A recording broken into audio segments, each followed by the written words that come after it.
Hi guys! Welcome back to my channel. So for today's video, it's actually my free day here in Korea. So ayan, nag-check-in lang ako sa bago naming hostel, sa Hostel Korea. Dito siya sa may banda sa may ano nga ba? Ito basta malapit sa Dongdaemun area. Tapos inaantay ko kasi yung friends ko kasi hindi na ako magiging solo traveler tonight. Dadating yung dalawa kong friends, si Cedric tsaka si Max, yung mga nakasama ko sa Chiang Mai. Kung napanood niyo yung vlog ko sa Chiang Mai. At since free day ko lang today, actually magkakape lang ako, ganun.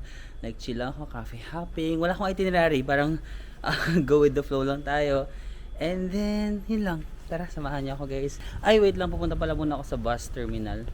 Kasi inutusan ako bumili ng ticket. Kasi aalis kami ng Seoul bukas. Pupunta kami sa Sokcho? Sokcho? Parang gano'n. Hindi ko alam, basta si Max kasi gumawa na itinerary. Pupunta kami sa mga lugar na hindi ko rin alam. Yung marang mga hindi masyadong binibisita. Yun yung mga itinerary namin in the coming days. Sabi ni Max, bili daw ako ng mga bus tickets. So yan, pupunta muna ako sa bus terminal. And then after that, free time na tayo. So makakapaghanap na ako ng mga opa-opa dito, ganun. Actually sa area na to, parang more on residential area na kasi siya. Yan. Parang wala na to masyado sa city dun sa mga Myeongdong, mga Hongdae. Dito na to sa mga more on residential areas. Maraming mga cutie-cutie na lumalabas ng kanilang mga bahay. Oo. Sasakay ako muna ng MRT. Punta lang ako sa bus station, bibili ng ticket, and then after that mag-vlog ulit tayo kasi mag-coffee hopping na tayo, and then maghahanap tayo ng opa! Ano to? Parang heat tech. Ang mura guys. 6,300 pesos lang guys yung mga heat tech. Heat tech ba to? Guys, 300 pesos na heat tech. Diyos ko sa Uniqlo 1,000 plus or 1,000, di ba? Ayan, dito guys sa Dongmyo. So yun guys, dito sa bago naming hostel sa Hostel Korea, ang pinakamalapit na station is Dongmyo Station. And I just found out, nung nakita ko, sabi ko taming ukay-ukay dito. And then sinearch ko sa Google pala, sikat pala ang Dongmyo sa mga ukay-ukay. So, sige, check muna natin dito. Parang if gusto nyo ng mga murang bilihan, dito pala yun. What a coincidence. Hindi ko alam kung alam ni Max to or sinadya niya to. Pero ngayon ko lang nalaman na dito pala ay sikat na ukay-ukay. At tignan nyo. Guys, tignan nyo. Ang mumura dito. Compared sa mga Myeongdong, ganun o mga Hongdae. Oh, tignan mo ha. 7,000. Ano lang yan? 450 pesos. Ito. 450 pesos ito. Tapos ito naman, mga 1,000 pesos yung kanilang mga parang winter jacket. Ito 500 lang yung mga pang motor. Tsara yung pang motor ba yan? Cutie. Ala, ang ganda ng jacket na to. Ang ganda nito guys, oh. 500 pesos lang. Ganda. So ayan guys, sikat pala to sa okay. So total nandito na tayo. Daan na muna tayo saglit. 1.5 mga 750 pesos lang yung mga ganun nila. Or less. Actually lesser than yung mga binabanggit yung presyo, mas mura pa doon. Estimate kasi yung sa akin, so medyo mas mataas para conservative. Yan, mga sapatos din dito guys.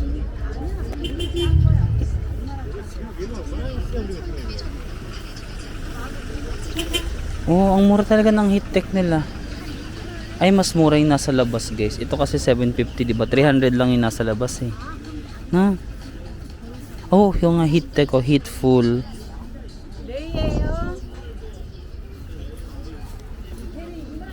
Ayun guys, kung wala pa kayong heat tech, tapos pupunta kayo na malamig dito, Dongmyo. Diba dun sa may sa may entrance lang? Mas mura yun nandun sa may hindi siya dito sa mismong market. 300 pesos for a heat tech. Amazing naman nun. Ayan, meron dito mga baso kung gusto nyo mag-inuman sa Korea. Charis. Ito yung mga winter, mga jacket nila dito. Ay, wala tong presyo. Kapag ganito walang presyo, ang hirap kasi you have to talk to them. And I think medyo mag-struggle siguro kapag makikipag-negotiate ka ng presyo. Oo, yung iba walang mga prices guys, so magni-negotiate ka siguro. Pero mahirap kasi pero kung alam mo nung like sabi mo 1,000 pesos. Ha, 12? Ganun. Yun lang yung alam kong pag-count. Cute.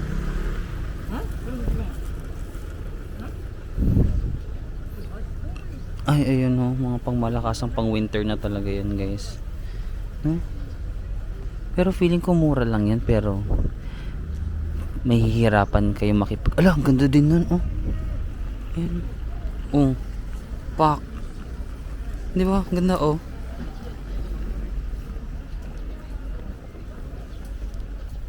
Pero again, wala siyang presyo. So I think kapag ganun walang presyo, parang negotiable siya. Or alam mo yun, matatawaran nyo pa.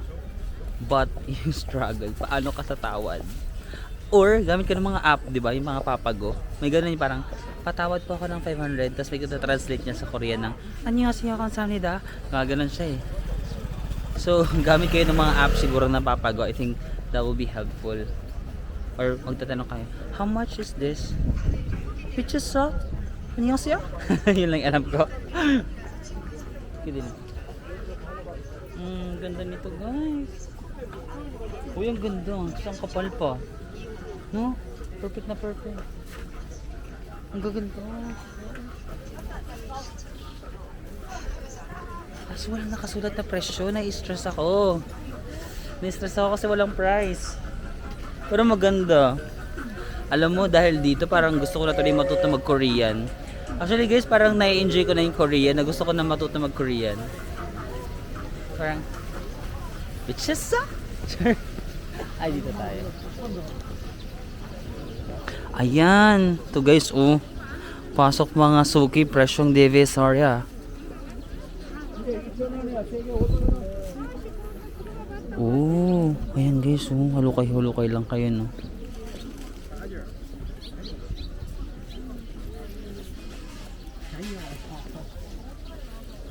Kaso hindi ko alam kung paano ako magtatanong. Pag may nakuha ka na, kamsamnida? Kamsamnida is the presyo? Magkano to? Hala. Yeah, I think Dongmyo is more of like a local market, no? Na parang dito nag-ukay-ukay yung mga lokal. Ayan. Ayan, marami nilang mga sako-sako, oh. Ayan, mga disako-sako lang sila, di ba? So, silalabas nila yan dyan. Tapos, for the Dongmyo. Ang saya. Ayan guys, no? So, pili-pili ka lang. Ilalapag lang nila dyan. So, walang mga, ay, cute doon din, no? Pak. Yung iba nagsiset up pa lang sila. Kasi anong oras pa lang ba? 3:30 in the afternoon pa lang. So yung iba nagsiset up pa lang sila. Tsaka weekdays ngayon, no? Para sa weekdays marami ring tao. Oh, may mga sapatos din dito guys.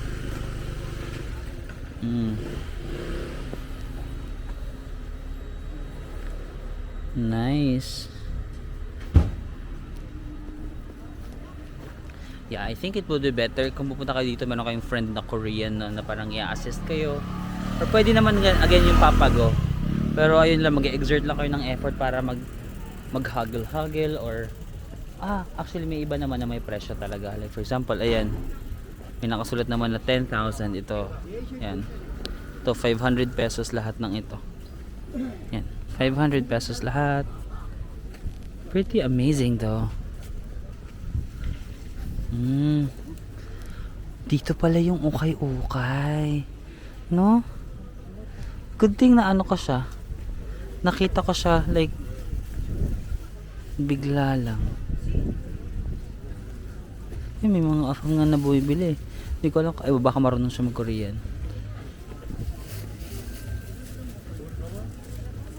May FM na nakabili. Pero maluwag nga guys, maluwag pala tong area na to, no. Ayan, doon na lang kayo sa mga presyo, ganyan na lang kayo bumili, no, para hindi na kayo mahirapan. Or, wala, ang ganda rin ito guys. 20,000 lang oh. 1,000 pesos guys. Tingnan mo yung loob niya. For the winter. Ang ganda ng kulay guys. Parang gusto ko na ito bilhin. No? Shit. Gusto ko siya. Gusto ko siya. Ang tanong, gusto niya ba ako? Charing. Ang ganda talaga nito guys. Perfect to sa malamig. Pero iniisip ko pag nasa Pilipinas ako, pwede kang masuot sa Japan no? 1,000 pesos lang. Sheesh. Napapaisip ako kung bibilhin ko to. Di ba wala dapat sa balak ko yan. Ayan. Naghanap tayo ng temptation. Imbis na bibili lang tayo ng bus ticket, pumasok pa tayo dito. Because we love temptations. Pero and we love being tempted. Charot. Alam mo yung mga foreigner pala, yung mga afam-afam na bumibili, marunong pala sila mag-Korean, no? Siguro mga estudyante sila na nag-aaral ng Korean. Kaya advantage talaga na marunong ka mag-Korean kasi makakapag-converse ka sa paninda or matatawaran. Ang ganda naman ng mga to. No? Oh, ganito yung mga uso ngayon sa Korea, yung parang loose na pants. Yung hindi na skinny, no?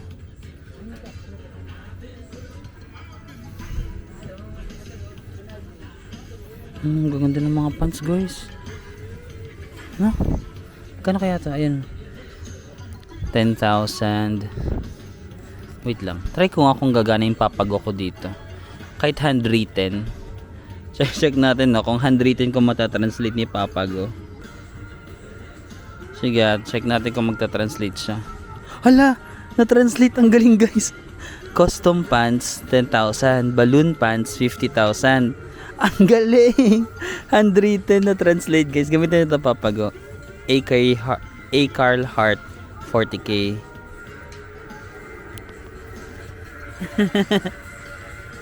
Nakakatawa na. Nakakatawa yung papago.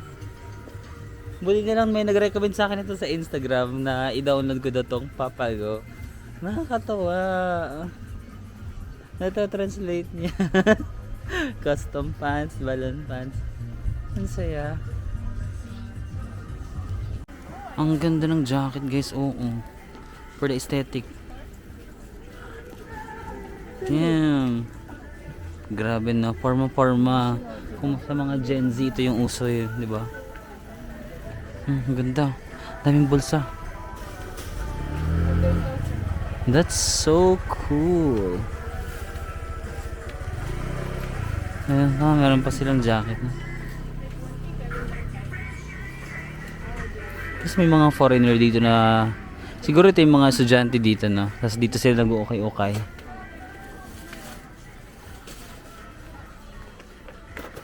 Ooh.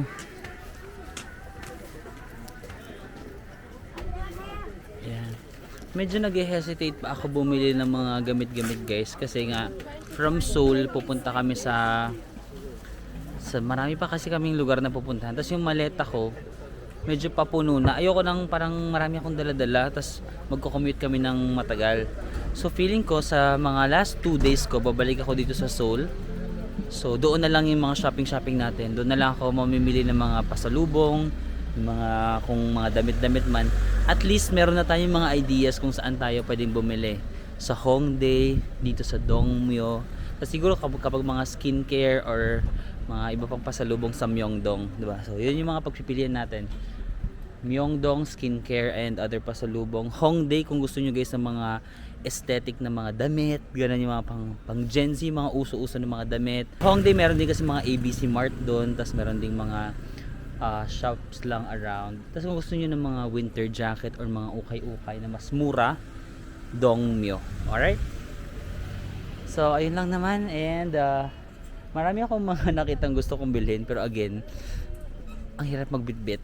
Tapos ang dami pa namin pupuntahan. So hopefully makabalik tayo sa last day. Pero balik na tayo kung saan ako nang galing. And then pumunta na tayo sa bus station kasi baka masarahan pa ako. It's already 3:43. Okay? Oh my god guys. So biglang bumuhos yung malakas na ulan. Umaambon na yung ang lalaki ng patak ng ulan. So balik na ulit tayo doon.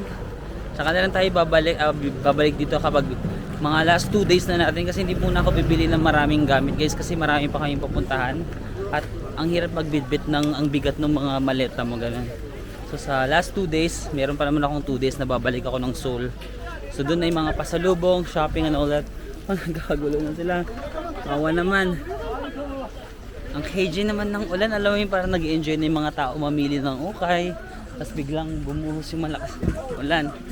So yun guys, balik na muna tayo kasi bibili pa ako ng mga bus ticket, baka masarahan ako. Yun yung goal natin ngayon, makabili ng bus ticket.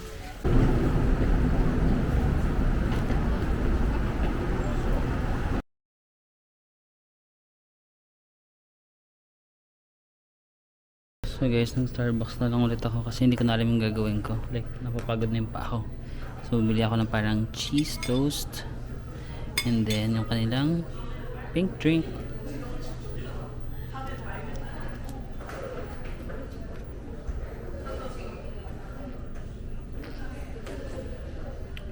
So good. Sarap. Habang inaantay ko sila Cedric, mag-i-edit pa lang muna ako ng vlog kasi alas 6 pa lang, 10 pa sila dadating. Sa 4 hours natin baka makadalawang vlog pa tayo. Sarap. Ang sarap ng French, ng toast nila guys. Ang sarap. May mozzarella, may egg, may ham. Ang sarap. Ulit.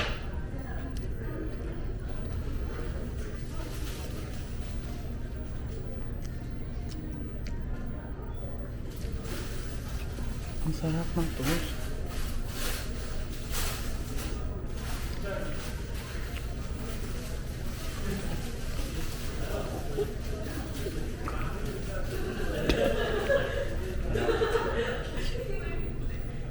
Nagdodry na yung labi ko guys, pero bumili ako ng parang ano sa 7-Eleven or sa CU. CU is parang convenience store din siya. Bumili ako kasi parang ang habli na lang dito. So yun guys, mag-edit lang ako, tapos update ko kayo mamaya, baka nandito na sila Cedric, and then hopefully maka dalawang vlogs ako tonight pala sa pag-edit. Sarap ng toast guys, as in French toast ba tawag dito? Pinakamasarap na French toast na natikman ko eh.